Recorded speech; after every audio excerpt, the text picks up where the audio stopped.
Unaware of her husband's $100 million inheritance, Vanessa Ward stood in the same kitchen where he once fixed her morning coffee. Only now the man she called useless sat in a wheelchair, his once steady hands trembling as she packed her bags to leave. The house smelled of rain and medicine. The walls still carried the sound of laughter from the years when love was easy, before the accident stole his strength and her loyalty. She told herself she was done feeding a cripple, that she deserved better. And somewhere outside, her lover waited in a sleek black car, promising her a new life. But as the door closed behind her, Marcus Ward's gaze fell on a letter his late uncle had left behind, a sealed document that would change everything. Inside it lay the truth Vanessa never cared to ask about. He wasn't the broken man she abandoned, but the hidden heir to a $100 million empire and the silent owner of the same company her new lover worked for. He stayed quiet that night, but something behind his calm eyes shifted. Not anger, not grief, something colder. Because while she celebrated freedom, he was already building a storm she wouldn't see coming. What happens when betrayal meets fortune? When the man she mocked as crippled becomes the one person powerful enough to crush her completely? When Vanessa Ward walked out of her husband's life, she thought she was escaping poverty, leaving behind a crippled man who could barely feed himself. She told everyone Marcus was finished, that love couldn't survive on broken legs and unpaid bills. But what she didn't know was that the man she just divorced had secretly inherited a $100 million empire, and that the same company her new lover bragged about working for belonged to the husband she threw away. What Marcus did next didn't just expose her betrayal, it crushed her completely, in a way no one in Dallas would ever forget. The evening light slanted through the wide glass windows of the Ward's suburban home, gilding everything in an amber hush that felt almost sacred. The house smelled faintly of cedar and lemon polish. Marcus had paid for the cleaning service even after his accident, as if keeping up appearances could hold their life together a little longer. Vanessa moved briskly across the living room, tossing silk blouses into a pale blue suitcase. Each thud of fabric sounded like punctuation at the end of a chapter. Her heels clicked against the marble floor, deliberate, rehearsed. Marcus sat near the window in his wheelchair, his hands folded on his lap, a wool blanket draped over his legs. The faint hum of the evening news played from a television he wasn't really watching. Every now and then, he glanced toward the stairs, where he knew his 9-year-old son was pretending to read a comic book, listening to every sound. "Vanessa," he said quietly, "we can talk about this tomorrow. You don't have to go tonight." She didn't look at him. "I've been talking about this for months, Marcus. You've been sitting there waiting for a miracle that never comes. The bills are overdue, the cars are gone, your company's dead. What exactly am I staying for?" He turned his gaze toward the polished floor, seeing his reflection fractured by the marble veins. "You're staying for the vows we made. For Jordan." "Jordan will be fine," she snapped. "He needs stability, not a father who can't stand on his own feet." The words cut deeper than she realized. A flash of the accident crossed his mind. The screech of tires, the child darting into the road, the impact, the sharp scent of burning oil. That single moment had taken his legs but left him alive. Alive long enough to watch everything else die slowly. Vanessa zipped her suitcase with a clean, final sound. "Adrian says he'll help me get back on my feet. He has connections, a real future. You can't even feed yourself anymore." Marcus's voice stayed level, but the veins in his forearm tightened against the blanket. "Adrian Cole?" She froze, half turning. For a moment, guilt flickered in her eyes. Then pride replaced it. "At least he's not afraid to move on." Marcus looked past her, through the window where the dying sunlight fell across the driveway. "Be careful who you call your future," he said softly. Vanessa rolled her eyes. "Don't make this dramatic." She lifted the suitcase, then paused as if remembering something trivial. "I'll send someone for the rest of my things." From the staircase, a small voice wavered. "Mom?" Jordan stood there clutching his comic book, confusion and dread fighting on his face. Vanessa forced a brittle smile. "Sweetheart, Mommy just needs a little space." The boy looked at Marcus, then at her. "Are you coming back?" She hesitated a heartbeat too long. "Of course, baby. Go upstairs." When he vanished around the corner, Marcus let out a slow breath he hadn't realized he was holding. You think money fixes emptiness, Vanessa. It doesn't. You'll find that out. She exhaled sharply, swinging her bag over her shoulder. And you think love fills an empty fridge. Goodbye, Marcus. The door slammed.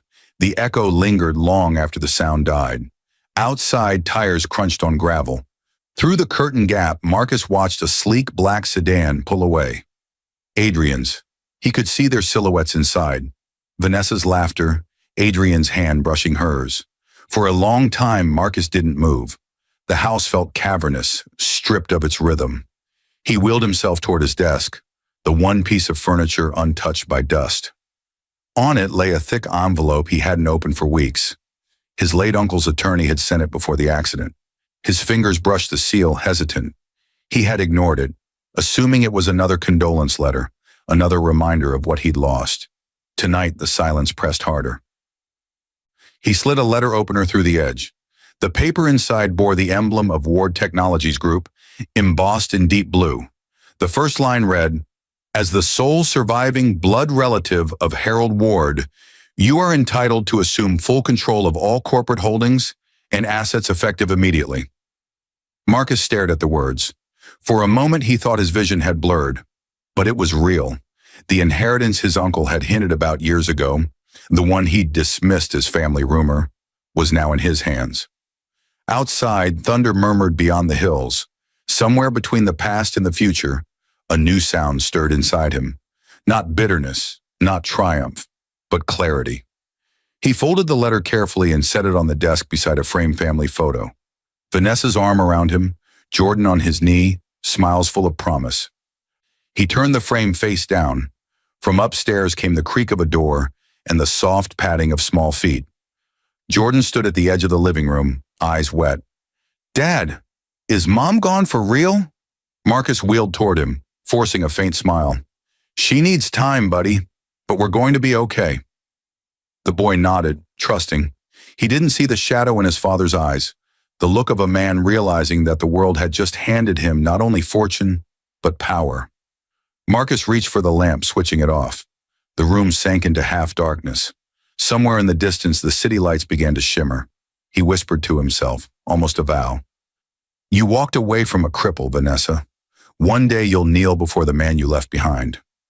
The storm broke, rain whispering against the glass as the scene faded to black.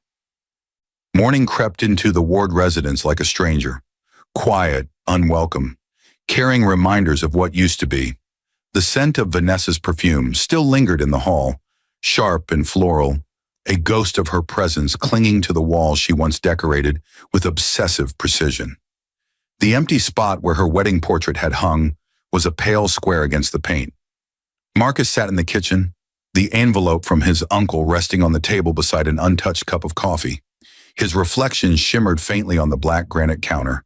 Tired eyes, 3 days stubble, the hollow face of a man who'd been abandoned, not for what he did, but for what he no longer could.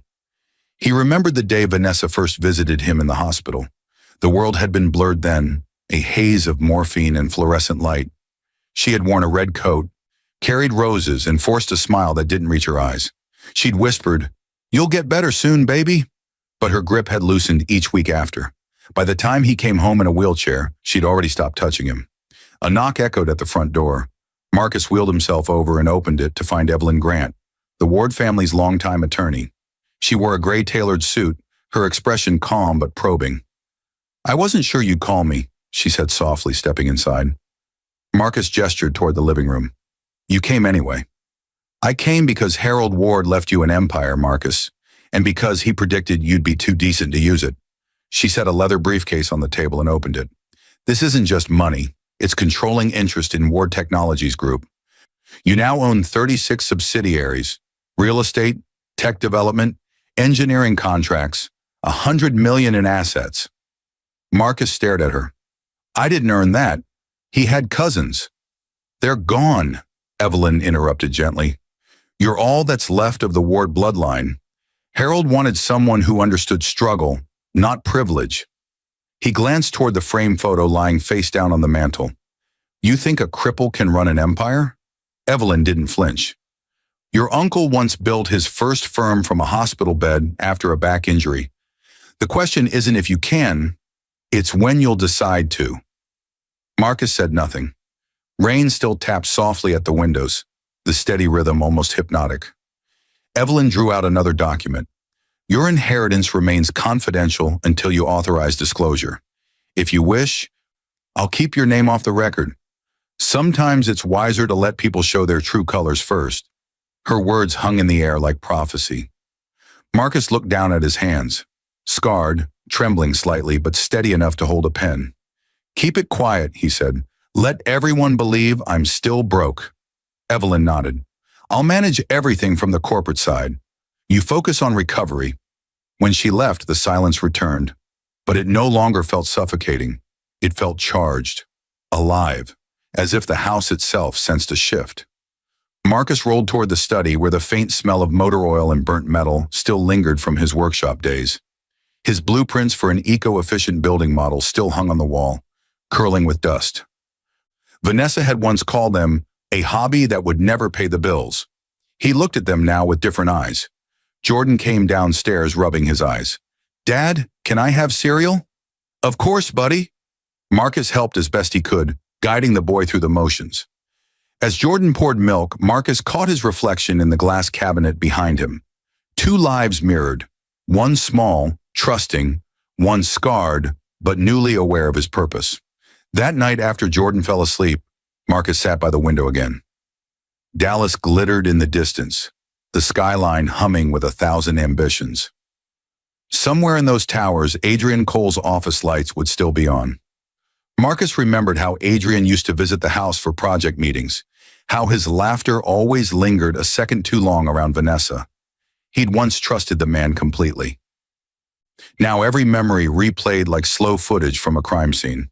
He wheeled closer to his desk and began writing on a notepad. To do, contact physical therapy clinic, request Ward Technologies corporate audit, review Harold's executive roster, observe Adrian Cole quietly. He underlined the last one twice. Sometime after midnight, he powered on his laptop and searched Ward Technologies' public records. Adrian's name appeared under Senior Project Manager, Dallas Division. There were rumors of missing funds, complaints filed by subcontractors, and a pending investigation Evelyn had mentioned months earlier. A small smile crossed Marcus's lips. Grim, deliberate. He clicked open a new folder and titled it Restoration. The next morning, he met Olivia Grant, the physical therapist Evelyn had recommended.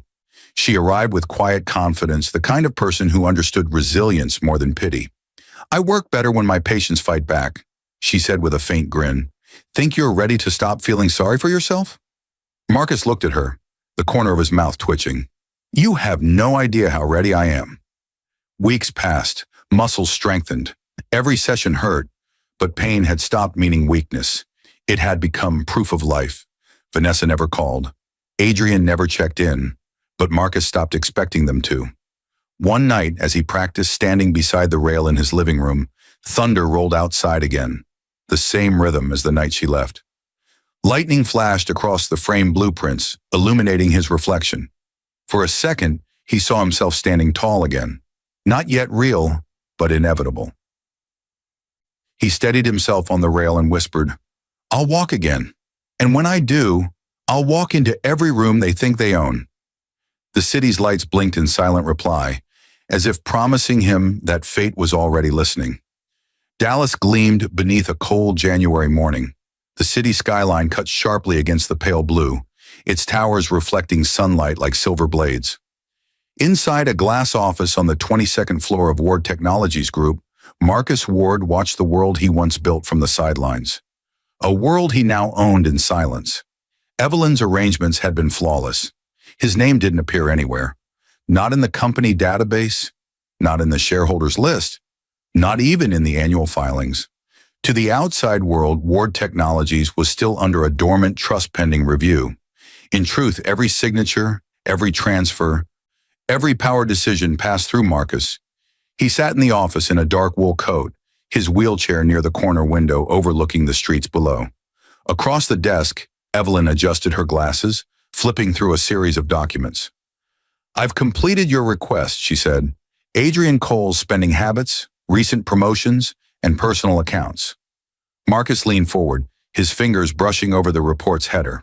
"How bad?" "Bad enough," she replied. "He's been funneling contract bonuses into ghost vendors. 3 of them linked directly to a bank account under Vanessa's name." The air in the room shifted, like static before a storm. Marcus stared out the window for a long moment. "So he's not only stealing from the company," he murmured. "He's letting her be the accomplice." "She might not even know," Evelyn said carefully. He gave a short, humorless laugh. "Oh, she knows. Vanessa never signed anything without knowing what it was worth." Evelyn hesitated. "Do you want me to freeze the accounts?" "Not yet," Marcus said. "I want the hole deeper before we pull the ground out."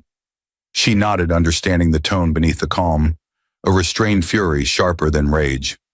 Later that evening, Marcus returned home to find Jordan at the kitchen table, working on a science project. The boy's eyes brightened when he saw him. "Dad, Ms. Olivia says you stood without the bars today." Marcus smiled faintly. "Almost. Next time I'll surprise her." "Can we go to the park when you can walk again?" Jordan asked. Marcus looked down at the project. A model of a suspension bridge, glued together with imperfect lines and childlike determination. "We will," he said softly. "We'll build our own bridge too, one that doesn't break." The boy didn't understand the layers in his father's voice, but the promise lingered in the air. Across town, Vanessa stood in front of a full-length mirror in Adrian's penthouse. The walls were all glass and marble, the kind of luxury she used to dream about while cooking dinner in the old house. Now she had it, and yet the reflection staring back at her didn't look satisfied. She smoothed a silk gown across her body, admiring the fit, but her eyes stayed distant. "Does this look okay for the gala?" she asked.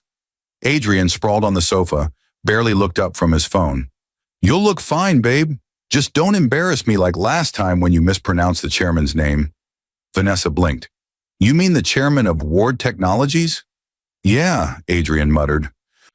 "Old man Ward's nephew or whoever's taking over. Some lawyer's running it for now, but the heir's in the shadows. Nobody knows who." Her lipstick froze mid-stroke. "Heir," Adrian shrugged. "Word is the company's been transferred to a family trust after Harold Ward died. Probably some Harvard kid overseas." "Why?" She recovered quickly, forcing a smile. "No reason, just curious." But her chest tightened. Ward. The name stirred memories of the man she'd left behind. The man who used to come home covered in grease from his construction projects and talk about eco-tech building prototypes. She used to laugh and call it fancy woodwork. Now she realized those blueprints might have been worth more than she ever imagined. "Hey," Adrian said, standing up, voice dropping. "Don't overthink stuff. You've got me now. We're building a life here." She turned and kissed him, but the taste was hollow. When he left the room, her eyes flickered toward her purse. A joint bank card glinted from inside. The memory of signing some of Adrian's contract papers last month pricked at her mind. She'd never asked what they were. She pushed the thought away. Back in his study, Marcus reviewed an internal memo from Ward Technologies board. Adrian Cole had been recommended for a vice president role. His own employees were unknowingly preparing to promote the man sleeping with his wife. Marcus traced a finger along the signature lines, thinking of Vanessa's laughter the night she left. He could still hear her saying, "Love doesn't pay bills." Now he had more bills than she could imagine, and the power to end her comfort with a single directive. But revenge wasn't his goal yet. Timing was. He closed the folder, stood using the support bar, and took a careful step forward. His body trembled, but his balance held for a full 5 seconds. He exhaled, almost smiling. Outside, lightning flickered over the Dallas skyline, a brief silent flare that reflected against the glass. For an instant, his reflection seemed taller, sharper, as if the universe was showing him who he would become. He whispered to the empty room, "You wanted a man who could feed you, Vanessa. Let's see how hungry you get when the table turns." The rain began again, steady and cold. Somewhere downtown, in an office with her lover's name on the door, the downfall had already started. And none of them even knew the storm had a name. The Cole penthouse glittered 30 stories above downtown Dallas. all chrome edges and glass walls that looked out over a river of city lights. Vanessa twirled before the mirror, the train of her champagne-colored dress sweeping the marble like water. The mirror caught everything. The diamond necklace Adrian had given her last week, the practiced smile, the emptiness just behind it. Music pulsed from the next room.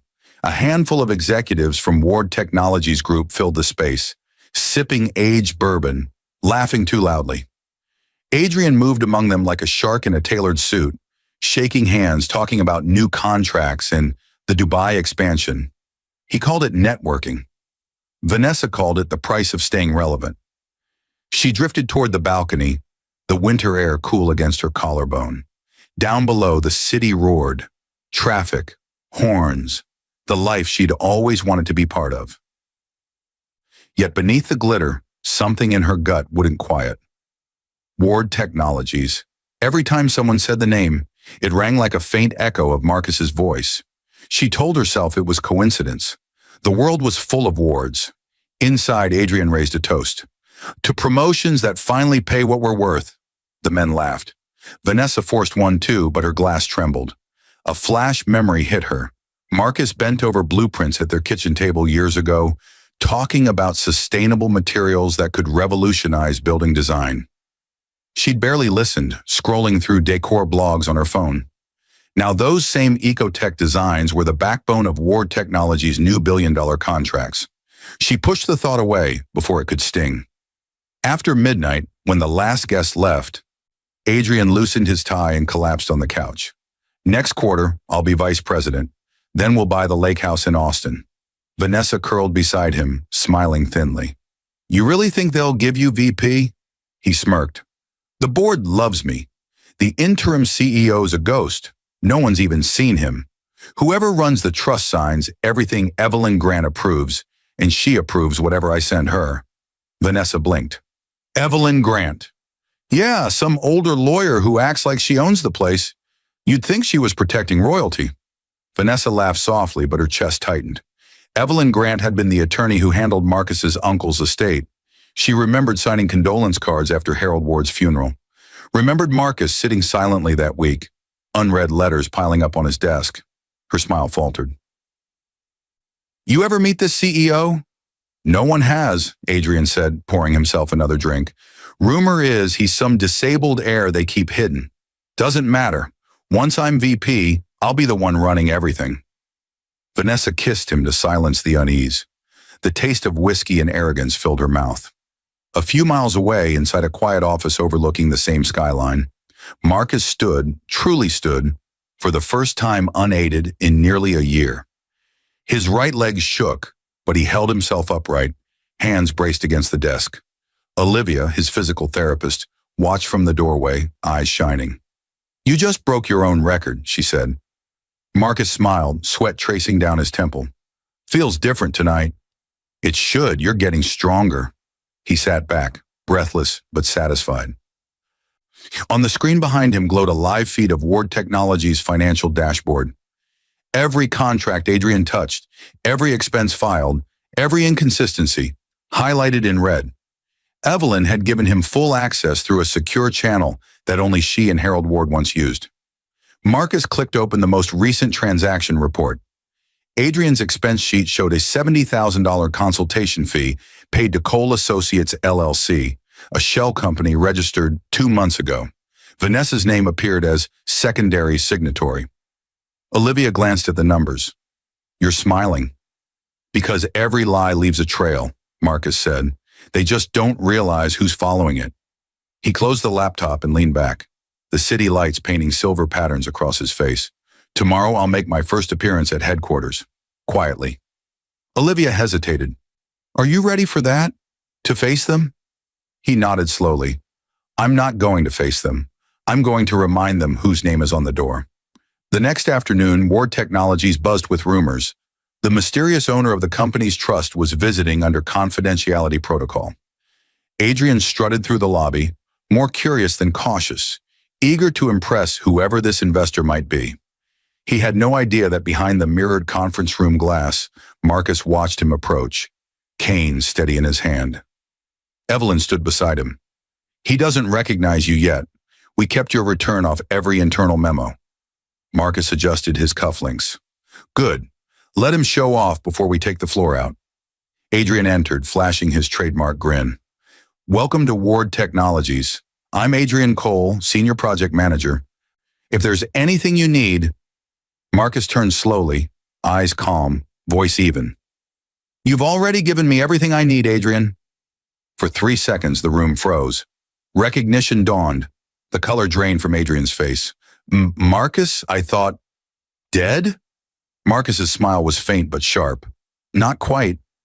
Evelyn closed the folder she'd been holding. Mr. Ward, shall we proceed with the internal audit schedule? Adrian stammered. You're the heir? Marcus met his gaze. You work for me now, and you've been very busy spending my money. The silence stretched until Adrian's throat clicked. Marcus leaned forward on his cane. Tell Vanessa I said congratulations on the promotion. She finally got her wish. She's living off a man's fortune. She just didn't check whose. When he left the room, the sound of his cane against the floor echoed like a clock counting down. That night, Vanessa stood on the penthouse balcony again, unaware of what had just unfolded downtown. A cold wind swept across the skyline, toppling one of the champagne glasses she'd left on the railing. The crystal shattered at her feet. She flinched at the sound, a sudden chill prickling up her spine. She didn't know yet that the crack she heard wasn't glass. It was the first fracture of her new world beginning to break. A gray dawn settled over Dallas, cool and windless, the kind of morning that looked calm only because the storm hadn't reached the ground yet. In a conference suite 30 floors up, the blinds were drawn halfway, slicing sunlight into narrow bands that fell across rows of executives. Marcus sat at the head of the table, Kane resting beside him, his expression unreadable. Evelyn opened the meeting. Gentlemen, as of this quarter, all expense reports and subcontractor accounts will be reviewed directly through the CEO's office. Irregularities will trigger automatic audits. The room shifted, paper rustling, nervous glances. Adrian kept his smile fixed, though sweat gathered at his collar. The projector screen behind him displayed figures he'd personally doctored. He knew what a real audit would mean. Marcus leaned forward slightly, his tone soft but cutting. Transparency protects everyone. If there's nothing to hide, there's nothing to fear. Across the table, someone cleared his throat. Sir, are we expanding into Austin next quarter? Marcus nodded. And Kenya. My uncle started the African operations. We're reviving them. His voice caught faintly on the word uncle. A brief crack of memory. Harold Ward in his workshop, calling him the only one with patience to build slow. Marcus steadied himself. Slow work lasts. Adrian spoke up quickly, trying to regain control. Sir, about my pending promotion? Evelyn slid a folder toward Marcus before Adrian could finish. That decision's under review. Adrian's grin faltered. Under review? I've led 3 profitable contracts this year.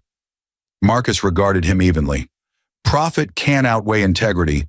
Let's finish the quarter before we celebrate titles. The meeting ended in silence. When the room cleared, Evelyn murmured. That rattled him. He'll rattle louder soon, Marcus replied.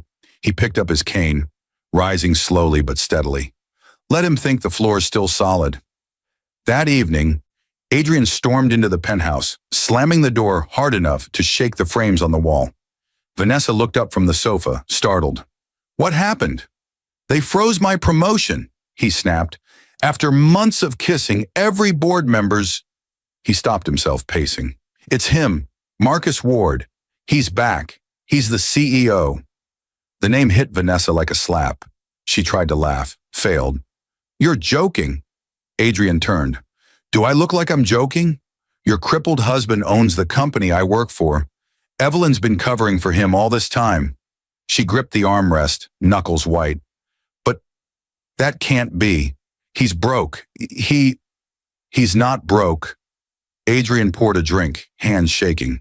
He's worth hundreds of millions, apparently, which means the condo, the cards, everything. He could take it all if he wanted to. Including my job. Vanessa stared at him, mind spinning. Images flashed. Marcus sitting in that wheelchair whispering, be careful who you call your future. She'd laughed then. Now the echo made her skin crawl. "Adrian," she said quietly, "we have to fix this." He looked at her, eyes cold. "You mean you have to fix this? You're the one who knows him." "What are you saying?" "Call him, make peace. Cry if you have to." His tone turned sharp. "Because if he sinks me, I'm not going down alone." Vanessa flinched. "You're unbelievable." "No, I'm realistic." He drained the glass. "Find out what he wants." When he left the room, she sank into the couch, the city lights beyond the window shimmering like broken glass. For the first time since she'd moved in, the view looked dangerous. Meanwhile, in a quiet house miles away, Marcus sat in the dim light of his study. Jordan slept upstairs. Olivia had just left after another evening of therapy. On the desk before him lay two items, his son's bridge project and an email draft addressed to the board. He reread the subject line. Reorganization of executive management. His finger hovered over send, but he waited. Patience had always been his weapon. He closed the laptop and looked at the bridge model instead, tracing one of the wooden beams with his fingertip. When Jordan had built it, the glue hadn't held at first. Each segment collapsed until they doubled the supports. Marcus remembered how the boy had said, "Sometimes you have to break it again before it stands." The words replayed in his mind as thunder rolled somewhere beyond the city. He smiled faintly, whispering, "Exactly." The next morning, a courier delivered a letter to the Cole penthouse addressed to Ms. Vanessa Ward. The handwriting was clean, deliberate. Inside was a single line on Ward Technologies' letterhead. "You once said you couldn't feed a cripple. Now you dine on his payroll." No signature, just the company seal embossed at the bottom. Vanessa's hands trembled as she read it. Adrian snatched it away, eyes widening. "He's playing games." She shook her head. "No, he's warning us." Outside, rain began again, steady and cold, drumming against the glass. In the distance, a lightning flash illuminated the skyline. Bright, brief, merciless. The first storm had come the night she left him. This one carried his name. Back at headquarters, Evelyn entered Marcus's office quietly. "The audit's underway. Within 2 weeks, Adrian's falsified accounts will surface." Marcus looked out over the rain-streaked windows. "Good. When they do, make sure every executive knows whose signature approved them. Hers." Evelyn hesitated. "You're sure you want her exposed publicly?" He nodded. "She destroyed my life in daylight. Let the daylight finish her." He turned back to the city, eyes steady, voice low but certain. "This isn't revenge anymore, Evelyn. It's restoration." Outside, thunder rolled again, closer this time, echoing through the skyline as if the city itself had begun to listen. The ballroom shimmered under chandeliers that threw light across gold-draped tables and crystal centerpieces. Every corner of the hall hummed with power. Politicians, tech investors, and the elite of Dallas's business world gathered to celebrate Ward Technologies' 10th anniversary. Vanessa adjusted the strap of her emerald gown in front of the mirror, heart pounding harder than she wanted to admit. Adrian fastened his cufflinks beside her. "Tonight fixes everything," he said. "Once they announce my promotion, we'll finally be untouchable." She forced a smile. "You're sure?" "Completely." He checked his reflection, confidence radiating like armor. "The CEO's supposed to make an appearance. I'll be the one shaking his hand. We'll be photographed together. That's power, babe." Vanessa nodded, but something in her chest twisted. She hadn't slept in 2 days.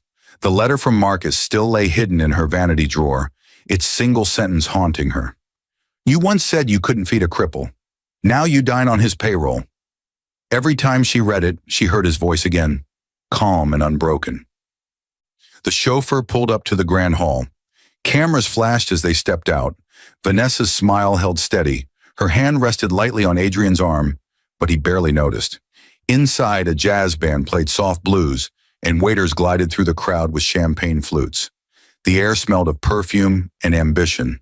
Adrian greeted colleagues, laughter loud and practiced. Vanessa scanned the room. Evelyn Grant stood near the stage, serene in a black dress, clipboard in hand. Their eyes met for a fleeting second. Evelyn's smile was polite, too polite. Vanessa looked away quickly. She found her reflection in a mirrored column, poised, beautiful, successful. and hated it, because beneath that image, she knew everything she'd built rested on another man's silence. The lights dimmed. The MC's voice boomed through the speakers. Ladies and gentlemen, please raise your glasses as we welcome the visionary behind Ward Technologies' resurgence, our CEO, Mr. Marcus Ward. The sound of his name turned the air electric. Vanessa's fingers froze around her glass. Adrian's grin faltered, his eyes snapping to the stage. A spotlight cut through the dark. And there he was. Marcus stepped onto the stage slowly, cane in hand, tailored black tuxedo fitting his frame perfectly. His movements were careful but steady. Every step defied the pity they'd left him with. The crowd erupted in applause, half in celebration, half in shock. He smiled faintly, nodding toward the audience. Thank you. It's an honor to stand before you again. Literally. Soft laughter rippled through the room. Vanessa's knees nearly gave out. Adrian grabbed her wrist. Don't move, he hissed. Marcus continued. 10 years ago, my uncle built this company on integrity and endurance. He believed failure teaches more than success ever could. I had to learn that lesson the hard way. His gaze drifted toward the crowd, pausing for the briefest heartbeat on Vanessa. Sometimes life breaks you so it can rebuild what should have existed all along. Evelyn stepped forward, handing him a folder. Before we toast, Marcus said, a few recognitions are overdue. The projector behind him flickered to life. Financial charts, company divisions, photos of key employees. Adrian's name appeared on screen, underlined in red. Mr. Adrian Cole, Marcus said, voice calm, has been one of our most visible managers. His performance reports are impressive until you look closely. You'll notice discrepancies between project expenditures and vendor payouts. Murmurs rippled through the crowd. Adrian's jaw tightened. Marcus, this isn't the time. It's exactly the time, Marcus said, his tone sharpening just enough. Our investors deserve transparency. He gestured toward Evelyn, who handed out printed documents to several board members in the front row. Independent auditors confirmed the misuse of company funds through shell accounts registered under Mr. Cole and an associate, Ms. Vanessa Ward. The room gasped. Cameras flashed. Vanessa's glass slipped from her hand, shattering against the floor. Champagne spread across the marble like a stain. Marcus didn't look at her. Both accounts have been frozen. Legal proceedings begin tomorrow. Adrian shot to his feet. You can't prove. Marcus's voice cut through the chaos, steady and quiet. You really should have checked whose name was on the bank before you started stealing from it. Security moved in. The crowd parted, whispering, phones raised. Vanessa stood motionless, face pale, mascara streaking down her cheek as Adrian was escorted out. She felt every camera lens like heat on her skin. Marcus's eyes met hers only once. No hatred, no triumph, just distance. He raised his glass toward the audience, to endurance, to lessons learned, and to the truth, because it always finds its way home. The crowd applauded, hesitant at first, then louder. Vanessa slipped away through a side door, the echo of his cane following her down the corridor like a verdict. Outside, the night air hit her lungs like punishment. She stumbled into the parking lot, tears blurring the world into streaks of gold and black. She could still hear the music inside, the laughter, the applause that once belonged to her world. Her phone buzzed, dozens of notifications, headlines already spreading. CEO exposes cheating couple at company gala. She sank to her knees beside the car, sobbing quietly, the sound swallowed by the city's hum. Above her, the skyline glittered, cold, indifferent, magnificent. Hours later, Marcus sat alone in his office, jacket off, tie loosened. The gala's applause had faded into memory. He looked at a framed photo on his desk, Jordan asleep on his shoulder, years younger. He turned off the lamp and whispered, "That's one storm down." From the window, lightning flickered far over the horizon, distant but moving closer.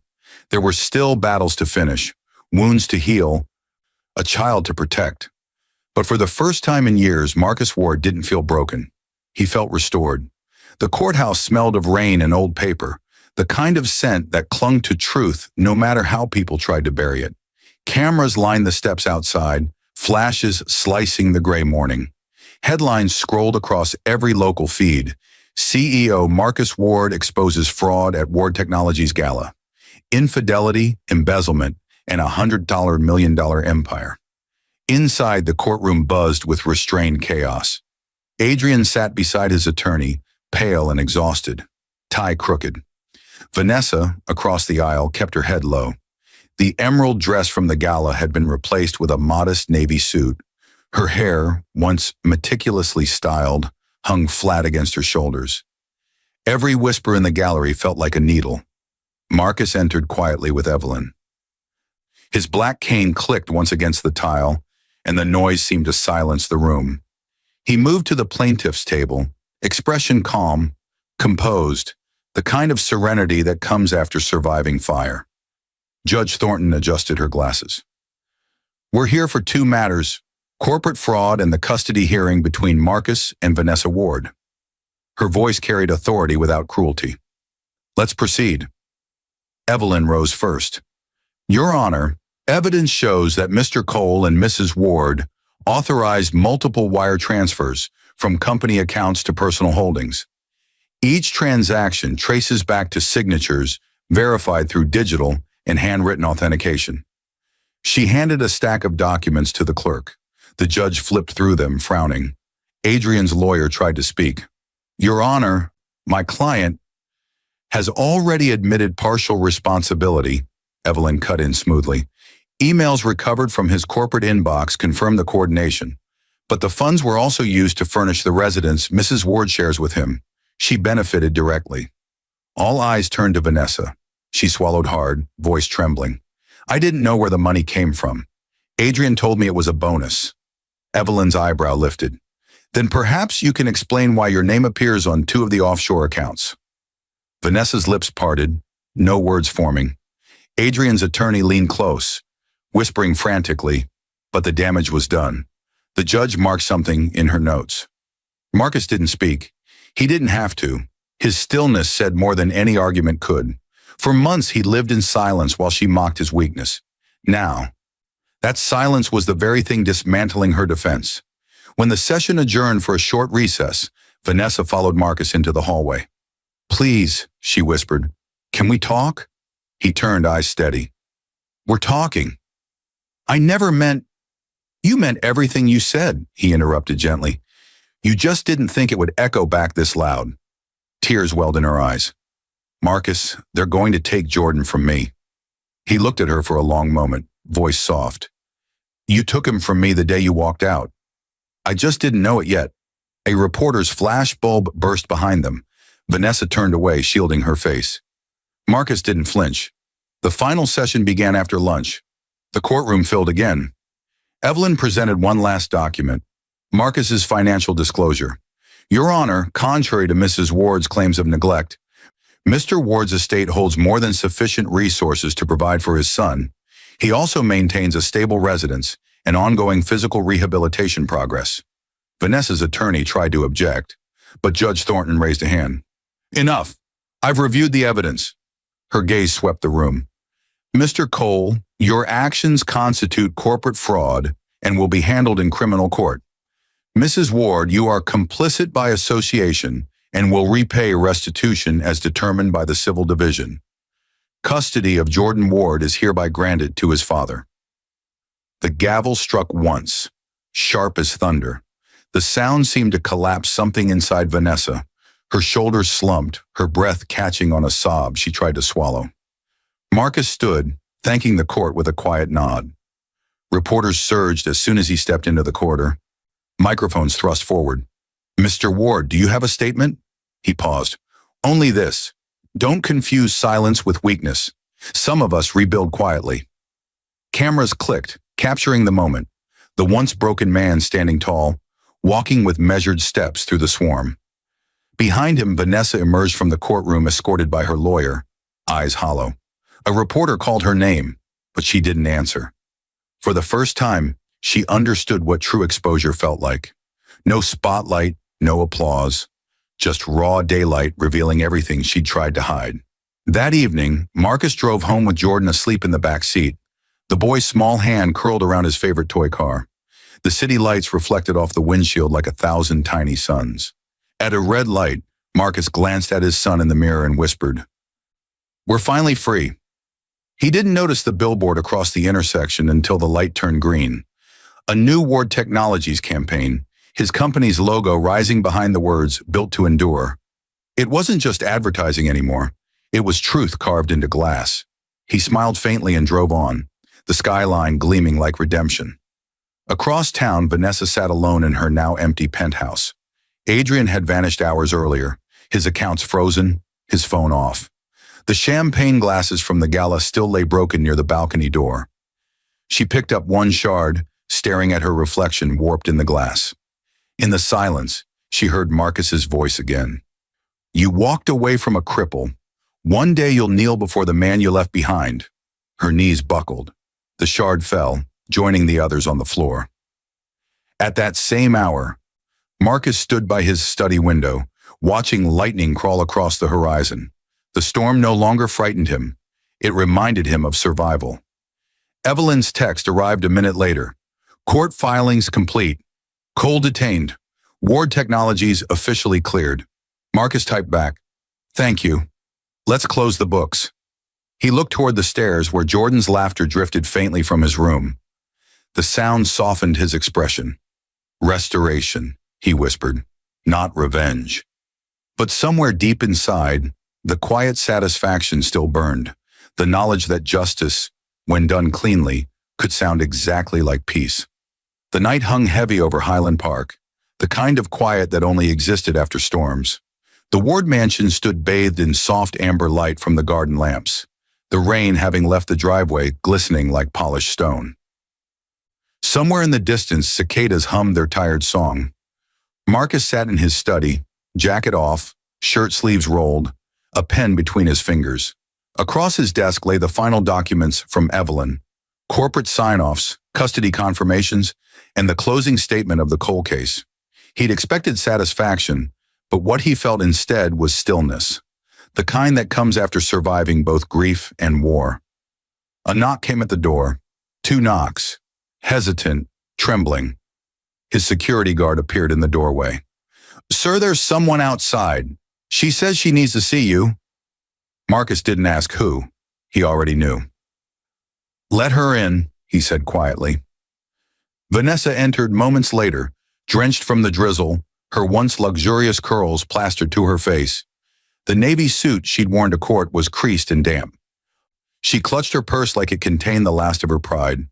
For a long moment she stood there, her eyes darting around the study, the mahogany shelves, the leather-bound books, the faint scent of cedar and whiskey. This was the same room she'd once mocked as his little hobby corner. Now it looked like power itself.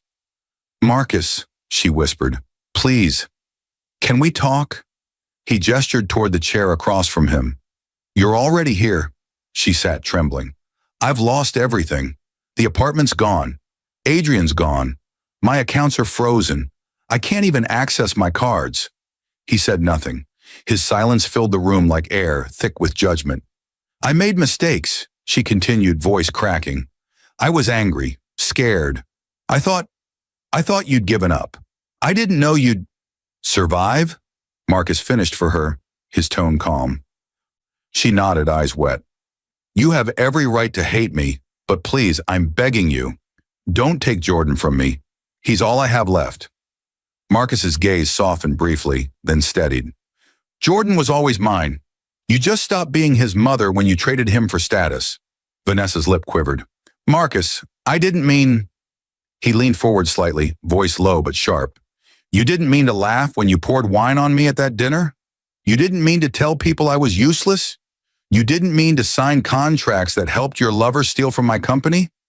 Tell me, Vanessa, how many mistakes make a choice?" Her breath hitched. "I don't want your money. I don't want anything. I just—" Marcus reached into a drawer and placed an envelope on the desk. The sound of paper sliding across wood cut her off. She frowned, hesitating. "What's that?" "Your settlement." Her fingers trembled as she opened it. Inside was a check. The amount written, $1. Her eyes widened. This is a joke." "No," Marcus said softly. It's exact. That's what your love was worth. Tears spilled down her cheeks. You can't do this to me. I already did nothing to you, he replied. That's what destroyed you. I didn't fight back when you left. I didn't beg when you lied. I just waited. And while you were burning everything we built, I rebuilt everything you burned. She pressed her hands to her face, sobbing. Please, I'll do anything. Just help me start over. Marcus's expression stayed calm, his voice measured. Start over? That's the one thing I am giving you. You can walk away. Free, no debt, no prison, just emptiness. That's more mercy than you ever gave me. Vanessa looked around the room again. The neat desk, the glowing monitors showing Ward Technologies' logo, the framed photo of Jordan on the bookshelf. Her gaze lingered on it, tears streaming freely now. He looks happy. He is, Marcus said quietly, because he's surrounded by truth now. It's cleaner than comfort. For a long moment, only the rain filled the silence. Then Marcus stood, using his cane, but no longer leaning heavily on it. His movements were deliberate, steady, stronger than she remembered. He walked to the door and opened it. Good night, Vanessa. She didn't move. You're just going to let me walk away? Marcus met her eyes, those same eyes that once looked at him with love, then pity, then disgust. Now, they only reflected loss. I'm not letting you walk away, he said softly. I'm reminding you how. She stood, trembling, clutching the $1 check in her hand. You'll regret this. He smiled faintly. You already said that once, and here we are. She stepped outside. The rain caught her hair again, washing through her mascara. Marcus watched through the window as she walked down the driveway, her figure shrinking beneath the glow of the garden lights. The gate closed automatically behind her with a metallic sigh. Inside, Marcus turned back to his desk. He picked up the family photo from years ago, the three of them laughing by the lake, sunlight on their faces. He looked at it for a long time before quietly placing it into a drawer and closing it for good. The storm outside deepened, thunder rolling over the hills. Marcus poured a small glass of scotch, raised it slightly and whispered to himself, closure. Then he turned off the light. Autumn came early that year, the kind of crisp air that made Dallas mornings smell of rain and cut grass. The Ward mansion no longer felt cavernous. Laughter now lived in its corners, Jordan's mostly, mixed with the whir of toy cars racing across the hallway floors. Marcus stood in the kitchen, sleeves rolled, guiding his son through a pancake recipe. No lumps, he said, smiling. Smooth batter, even pour. Jordan grinned. Like a bridge. Balance on both sides. The line hit Marcus harder than he expected. Like a bridge. The model still sat on the shelf in his study, repaired and straightened with new supports, each wooden beam perfectly aligned. He'd left it there as a reminder. Some things break only to show you where the weakness was. Olivia entered from the back patio, sunlight at her shoulders. You two are turning the kitchen into a lab, she teased. Jordan laughed. Dad's teaching me engineering through pancakes. Marcus wiped his hands. Every design needs fuel. He glanced toward Olivia, the unspoken gratitude clear between them. In her quiet strength, he'd found something softer than triumph. Peace without performance. Later that day, after Jordan left for school, Olivia packed her therapy kit. You don't need these sessions much longer, she said. You walk better than most people who've never been injured. Marcus leaned against the counter, weight even on both legs. Walking isn't what I needed help with. She met his gaze. I know. Her smile was small, honest. Try not to live in battles that are already won. He nodded, watching her drive away through the golden light. Across town, Vanessa sat on a park bench overlooking Turtle Creek. The wind played with the wilted edges of a classified section in her lap. Apartment listings circled in red. The diamond she once flaunted was gone, pawned for rent and groceries. A mother and child walked past hand in hand, laughter trailing behind them.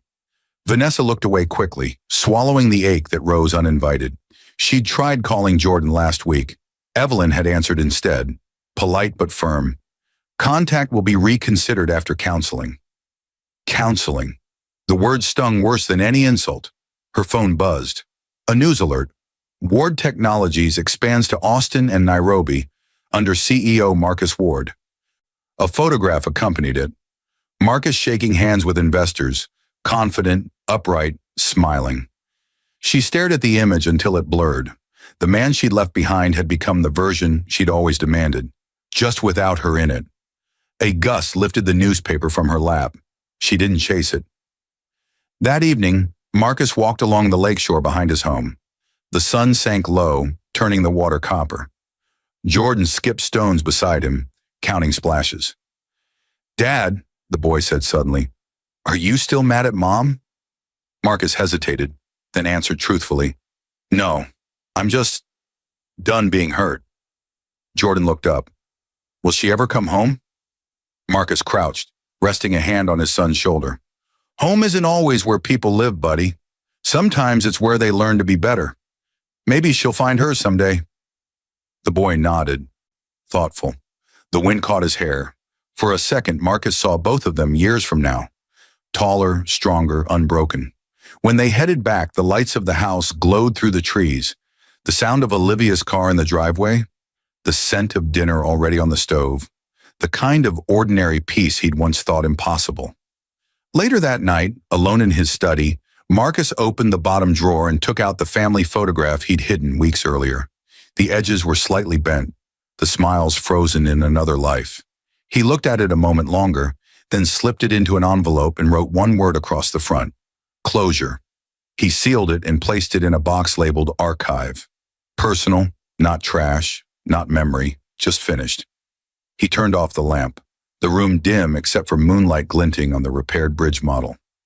Its span cast a small shadow across the desk, a perfect arc from one side to the other.